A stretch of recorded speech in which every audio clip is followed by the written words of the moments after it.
আঁচনি ধামখুমীয়াৰ মাজতে আজি অসম চৰকাৰে আকৌ 1000 কোটি টকা অসমৰ মানুহক বন্ধকত ৰাখি ধাৰ লৈছে।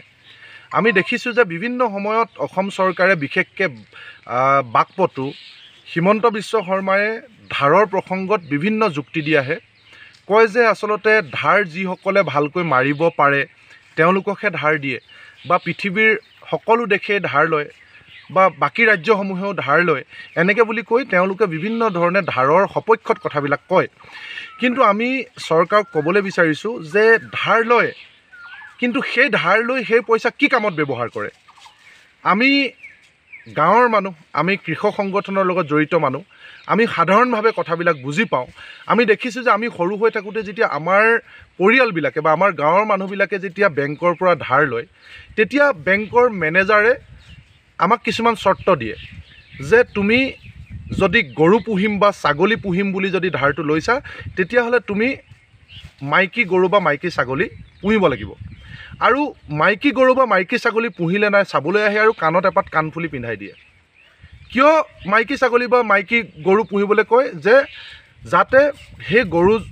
গৰুজনী ঢুকাই থাকিলেও বা ছাগলীজনী মৰি থাকিলেও যাতে সেই পোৱালি বিক্ৰী কৰি যাতে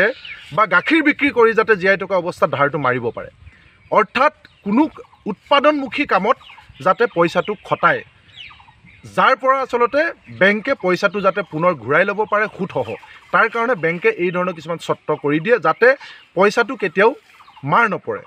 গতিকে সেই ধৰণে আমি দেখিছোঁ যে বিভিন্ন সময়ত যেতিয়া মানুহে ধাৰ লৈ সেই পইচাটো উৎপাদনমুখী কামত খৰচ কৰে, খেতিৰ কামত খৰচ কৰে, বিভিন্ন ধৰণে ব্যৱসায় কামত খৰচ কৰে, ফাৰ্ম খুলিবলৈ খৰচ কৰে বা উৎপাদনমুখী কামত খৰচ কৰে। আৰু সেই ধৰণে আমি যদি ৰাজ্য বা দেশৰ ক্ষেত্ৰত চাওঁ, যেতিয়া ৰাজ্য এখনে বা দেশ এখনে ধাৰ লয়, সেই পইচাটো এটা উৎপাদনমুখী কামত খটাব লাগে আৰু সেই উৎপাদনৰ পৰা ধাৰ পৰিশোধ কৰিলে আৰু তাৰ লাভাংশ চৰকাৰ ৰাজকোষত জমা হ'ল আৰু সেই ৰাজকোষৰ পইচাই আচলতে ৰাজ্যখন বা দেশখন চলাব পাৰে। কিন্তু আমি এতিয়া দেখিছোঁ যে অসম চৰকাৰে এই যে ধাৰটো লৈ তেওঁলোকে নিৰ্বাচনী চমক সৃষ্টিৰ কাৰণে কিছুমান আঁচনি সৃষ্টি কৰে। যেনেকৈ অৰুণোদয় আঁচনিত পইচা দিছে, এতিয়া লাখপতি আঁচনিৰ কথা কৈছে, বা বিভিন্ন সময়ত ছাত্ৰ ছাত্ৰীক পোনপটীয়াকৈ পইচা দিয়াৰ কথা কৈছে, চাইকেল দিয়াৰ কথা কয়, স্কুটি দিয়াৰ কথা কয়। এই ধৰণে আচলতে এনেকুৱা কিছুমান কামত খৰচ কৰিছে যিবিলাক আঁচনিৰ জৰিয়তে ৰাজনৈতিক চমক সৃষ্টি কৰা হৈছে, আৰু সেই চমক সৃষ্টি কৰি ভোট আদায়ৰ কাৰণে মানুহক এই টকাখিনি খৰচ কৰা হৈছে। আমি সকলোৱে জানো এই যিমানবিলাক টকা লোৱা হৈছে, আজিৰ দিনটোত অসমৰ প্ৰায় 1,70,000 কোটি টকা ধাৰ আছে। অসমত মানুহ আছে 3,70,00,000 আৰু সেই 3,70,00,000 ৰাইজক বন্ধকত ৰাখি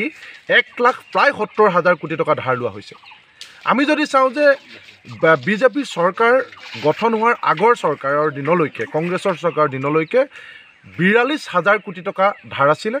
আৰু হিমন্ত বিশ্ব শৰ্মা চৰকাৰে কেৱল 2 বছৰ 11 মাহতে 57,000 কোটি টকা লৈছে। পূৰ্বৰ চৰকাৰসমূহে মুঠ যিমান টকা লৈছিলে বিজেপি চৰকাৰ আৰম্ভ হোৱালৈকে, সেই ধাৰৰ পৰিমাণ আছিল 42,000 কোটি, আৰু হিমন্ত বিশ্ব শৰ্মাই তেওঁৰ কাৰ্যকালত 2 বছৰ 11 মাহতে সেই ৰেকৰ্ড ভংগ কৰি তেওঁৰ নিজৰ কাৰ্যকালতে 57,000 কোটি টকা ধাৰ লৈছে। আৰু এই ধাৰসমূহ 10 বছৰ পাছৰ পৰা ঘূৰাই দিব লাগিব। এতিয়া আপোনালোকে চাওক, বস্তুৰ এনেকৈ দাম বৃদ্ধি কৰিছে, বস্তুৰ দাম বৃদ্ধি কৰি সেই টকাৰে আচলতে ধাৰ মৰাৰ প্ৰক্ৰিয়া আৰম্ভ কৰিছে। দৰৱৰ দামৰ পৰা ধৰি, খাদ্যবস্তুৰ দামৰ পৰা ধৰি, দাইল, মিঠাতেল, পেট্ৰল, ডিজেল সকলো বস্তুতে দাম, ঘৰ বনোৱা সামগ্ৰী, আনকি সৰু ল'ৰা ছোৱালীয়ে খোৱা চেৰেলেকৰ দামলৈকে বৃদ্ধি কৰি দিয়া হৈছে। প্ৰতিটো দৰৱৰ দাম বৃদ্ধি কৰি দিয়া হৈছে। কৰৰ বোজা, কৰৰ সন্ত্ৰাস চলোৱা হৈছে। খেদি পথাৰত কাম কৰি থকা ট্ৰেক্টৰ এখনকো খেদি টেক্স লগোৱা হৈছে। বিভিন্ন ধৰণে মানুহে হেলমেটটো তেওঁলোকে ফিটাডাল নামাৰিলেও তেওঁক 1000 টকা কৰৰ টেক্স লগাই দিয়া হৈছে। গতিকে কৰৰ সন্ত্ৰাস চলাইছে, মানুহ এটা উশাহ ল'ব নোৱাৰা এটা পৰিস্থিতিৰ সৃষ্টি কৰিছে।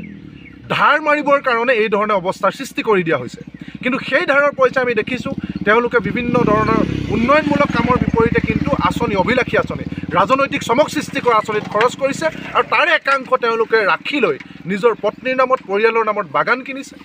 নিজৰ লাভ বিলাহৰ কাৰণে হেলিকপ্টাৰ লৈছে, সম্পত্তি পাহাৰ গঢ়িছে। কিন্তু তাৰ বিপৰীতে সাধাৰণ মানুহক মূৰৰ ওপৰত কৰৰ বোজা, মূল্য বৃদ্ধিৰ বোজা জাপি দি এই ধৰণে তেওঁলোকে ধাৰ লৈ লাভবিলাক বা অভিলাষী আঁচনিত খৰচ কৰিছে। আমি ক'লৈ গৈ আছোঁ? আমি কোনখন অসমৰ দিশে গৈ আছোঁ? মই আপোনালোকক এটা কথা ক'ব বিচাৰিছোঁ যে ভেনিজুৱেলা নামৰ পৃথিৱীত এখন দেশ আছে, সেই দেশখনত আজি বুভুক্ষু মানুহৰ অৱস্থা ভেনিজুৱেলা নামৰ দেশখনত মানুহৰ এতিয়া পানীত হাঁহ নচৰা অৱস্থা হৈছে সেই দেশখন কেনেকৈ এই অৱস্থা হ'বলৈ পালে আমি জানো বা আমি পঢ়িবলৈ পাইছোঁ যে সেই চৰকাৰখনত আজি কিছু বছৰ পূৰ্বৰ পৰা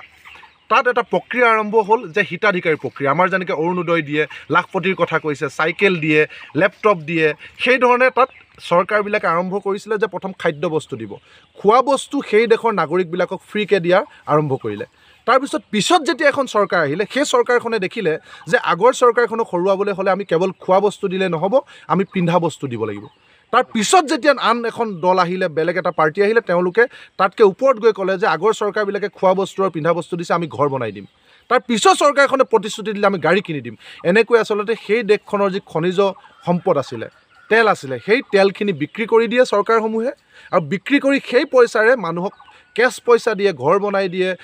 বা তেওঁলোকক খোৱা সামগ্ৰী দিয়ে কাপোৰ কানি দিয়ে এনেকৈ ফ্ৰী দি মানুহক একো কাম কৰিব নলগীয়া এটা অৱস্থাৰ সৃষ্টি কৰি দিলে মানুহ এলেহুৱা হ'ল মানুহৰ কৰ্মসংস্কৃতি নাইকিয়া হৈ গ'ল তাৰপিছত এনেকৈ যোৱাৰ পিছত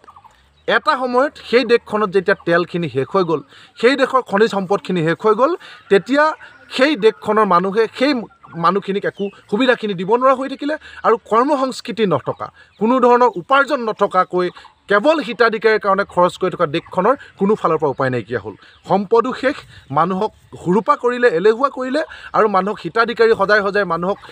কোনো কৰ্মসংস্কৃতিৰ পৰা আঁতৰাই আনিলে এতিয়া সম্পদো শেষ আৰু সেই দেশৰ মানুহে এতিয়া কাম কৰিব নোৱাৰা এটা অৱস্থা সেই দেশখনত পানীত হাঁহ নচৰা অৱস্থাতে বুভুক্ষু এটা অৱস্থালৈ গুচি গ'ল ঠিক তেনেকৈ শ্ৰীলংকাৰ ক্ষেত্ৰতো আমি দেখিছিলোঁ কেৱল হিতাধিকাৰী কৰি সেই দেশখনতো এতিয়া 1 কেজি দাইলৰ দাম 1000 টকা পাৰ হ'ল 1 কেজি চাউলৰ দাম 1000 টকা পাৰ হ'ল এনেকুৱা এটা অৱস্থা সিদিনা সৃষ্টি হৈছে গতিকে সেই ধৰণে এটা অদূৰদৰ্শী চিন্তাৰে হিমন্ত বিশ্ব শৰ্মাই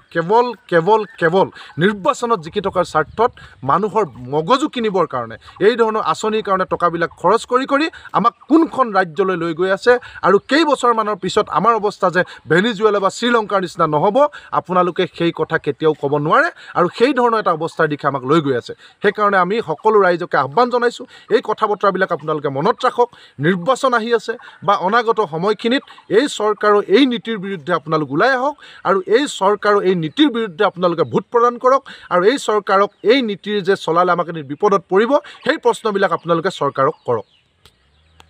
ঘৰ অফিচ গুদান আদি সলনি কৰাৰ কথা ভাবিছে নেকি পিছে সলনি কৰিব হয় সকলো বস্তু এঠাইৰ পৰা আন ঠাইলৈ সহজে নিয়াটো জানো সম্ভৱ চিন্তা তাতেই নহয় জানো কেৱল ঘৰ অফিচে নহয় ডাঙৰ মেচিন বাইক ডাঙৰ গাড়ীকে ধৰি সকলো বস্তু পিছে এতিয়া আৰু চিন্তাৰ কোনো কাৰণ নাই আপোনাৰ এটা মাথো ফোন কলতে সমাধান হৈ পৰিব এনেসমূহ সমস্যা আপোনাৰ কাষত আংকুশ কাৰ্গো পেকাৰ্ছ এণ্ড মুভাৰ্ছ সমগ্ৰ ভাৰততে প্ৰভাইড কৰে ডোৰ টু ডোৰ ছাৰ্ভিচ গতিকে দেৰি কিহৰ এতিয়া যোগাযোগ কৰক 9957630102 অথবা 9546214823 নম্বৰত লগতে ঠিকনা ফটাহিল আমবাৰী নিয়াৰ অনাথ আশ্ৰম আমবাৰী থানা গুৱাহাটী